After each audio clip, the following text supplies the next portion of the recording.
चलिए, एक टॉपिक है जिस पे डिस्कशन करना बहुत ज़रूरी है और ये ज़रूरी है बिहार दरोगा जो भी अभ्यर्थी हैं जिनको परीक्षा देना है 26 को, उनके लिए। ये टॉपिक है डायरेक्ट टैक्स और इनडायरेक्ट टैक्स, प्रत्यक्ष कर और अप्रत्यक्ष कर के बारे में बात होगी यहाँ पे।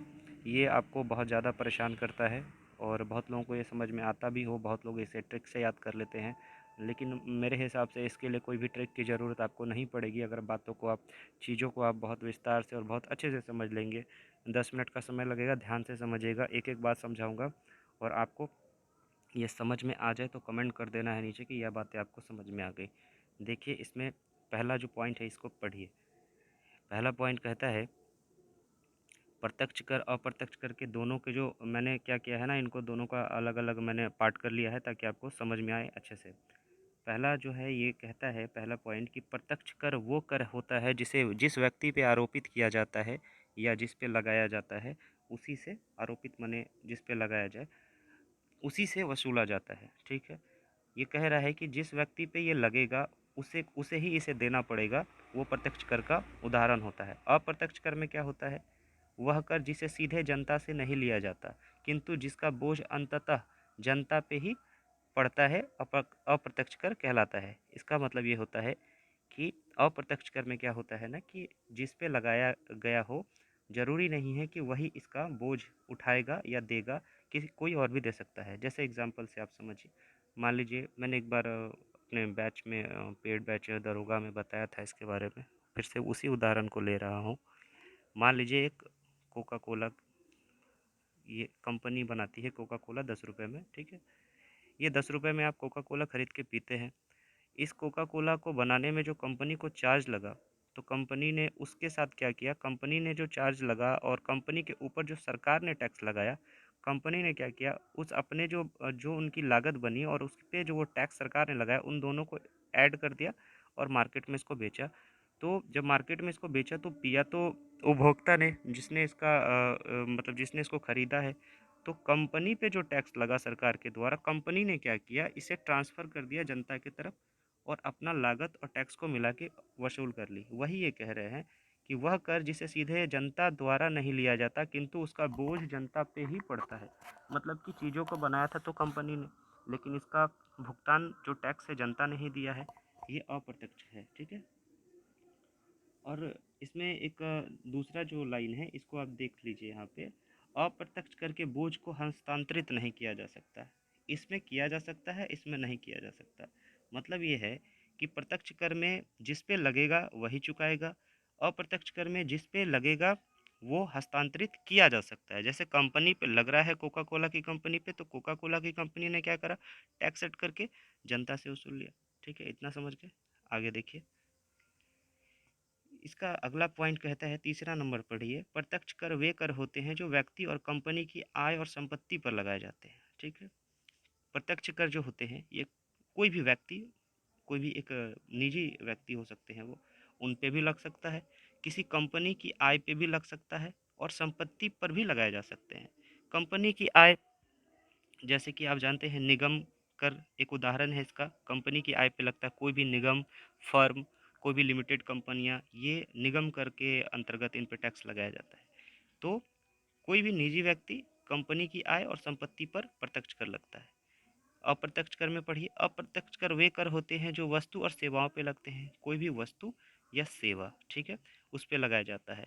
मनोरंजन कर सेवा के अंतर्गत आते हैं। आप मूवी देखने जाते हैं या आपने मूवी देखा, तो क्या हुआ ना कि जिसने जनता ने मूवी देखा ना, तो जनता ने इसका टैक्स दिया। मूवी बनाया था किसी और ने, सरकार ने टैक्स लगाया मूवी पे, लेकिन किसने इसको देखा, तो जनता ने मूवी को देखा, तो मूवी जनता ने देखा तो जनता टैक्स पे कर रही है। तो एक उदाहरण यहाँ फिर से पीछे वाला ले लेते हैं, ये ट्रांसफ़र हो रहा है। मूवी बनाने वाले ने मूवी बनाया लेकिन ट्रांसफ़र कर दिया जनता पे, क्योंकि जनता मूवी देखने गई थी। ठीक है, चौथा ऑप्शन देखिए, इसमें कहता है कि प्रत्यक्ष कर जो है वो प्रकृति में प्रगतिशील होते हैं। ठीक है, प्रगतिशील, गतिशील, मतलब ये चलती है या घटती है, बढ़ती है, इस प्रकार की इसकी क्रिया है। कैसे है, आप पूछेंगे कि ये कैसे हो सकता है, तो बताते हैं इसे कैसे हो सकता है। अगर मान लीजिए आय बढ़ेगी तो टैक्स जो है वो भी बढ़ता है, आय घटेगी तो टैक्स की रेट भी घटती है। अगर आय बढ़ाई जाए तो टैक्स की रेट बढ़ती है, आय घटाई जाए तो वो टैक्स की रेट घटती है। इसे कहते हैं प्रगतिशील। ठीक है, अब इसके चौथे ऑप्शन को देखिए। इसके चौथे ऑप्शन को देखिए, अप्रत्यक्ष कर का, ये जो अप्रत्यक्ष कर है इसका चौथा ऑप्शन देखिए। वे आमतौर पर प्रकृति में अनुपातिक होते हैं, मतलब कि अप्रत्यक्ष कर जो होते हैं वे प्रकृति में अनुपातिक होते हैं। इसका अर्थ क्या होता है? अप्रत्यक्ष कर आप जानते हैं, एक उदाहरण दे रहे हैं आपको, जीएसटी। ये आपको पता है, ये अप्रत्यक्ष कर का अप्रत्यक्ष कर में आता है। ये जीएसटी अप्रत्यक्ष कर का उदाहरण है और ये बिहार दरोगा की परीक्षा, आपका मेंस परीक्षा 2446 में पूछा गया था। तो इसी का एक उदाहरण लेके चलते हैं। जीएसटी, मान लीजिए 10% की जीएसटी है, ठीक है।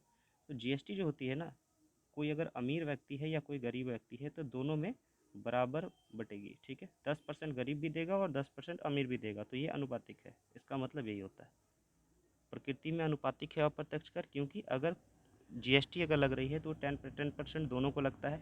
28% अगर लग रहा है, मैं एक देखिए 10% का जीएसटी होता नहीं है, मैंने एक उदाहरण दिया है। अगर 28% की जीएसटी है तो गरीब अमीर दोनों को बराबर है, ये अनुपातिक है। और ये प्रकृति में जो है प्रगतिशील है। आय बढ़ेगी तो टैक्स की रेट भी बढ़ेगी, आय घटेगी तो टैक्स की रेट भी घटेगी। इतना आप समझ गए हैं, ठीक है। अगला आप देखिए, कुछ उदाहरण है, ये कुछ उदाहरण है प्रत्यक्ष करके। आयकर, ब्याज कर और निगम कर। मैंने बताया था कि निगम कर जो होता है ये कंपनी फर्म जो होती है ना, इन पे लगाया जाता है। जो भी निगम फर्म होती हैं, कोई कंपनियां होती हैं, उन्हीं को निगम कर के अंतर्गत रखा जाता है। ब्याज कर क्या होता है? बैंक आपको ब्याज देती है और किसी लिमिट से अत्यधिक अगर ब्याज है तो उस पे भी ब्याज लगता है। ये एक एक्स्ट्रा ब्याज के तौर पे काम करता है, उसे ब्याज कर कहते हैं। आयकर हमें पता है, लोगों के जो टैक्स आय होते हैं उन पे आयकर लगाया जाता है। ये प्रत्यक्ष कर का उदाहरण है। अप्रत्यक्ष कर का उदाहरण होता है बिक्री कर, सेवा कर, उत्पाद कर, वस्तु एवं जीएसटी, मूल्य वर्धित कर वैट जिसको बोलते हैं हम लोग वैल्यू एडेड टैक्स, और आपका एक आता है बिक्री कर सेल्स टैक्स, एक आता है सर्विस टैक्स सेवा कर मैंने बताया था, और मनोरंजन कर। ये सारे अप्रत्यक्ष कर के उदाहरण हैं।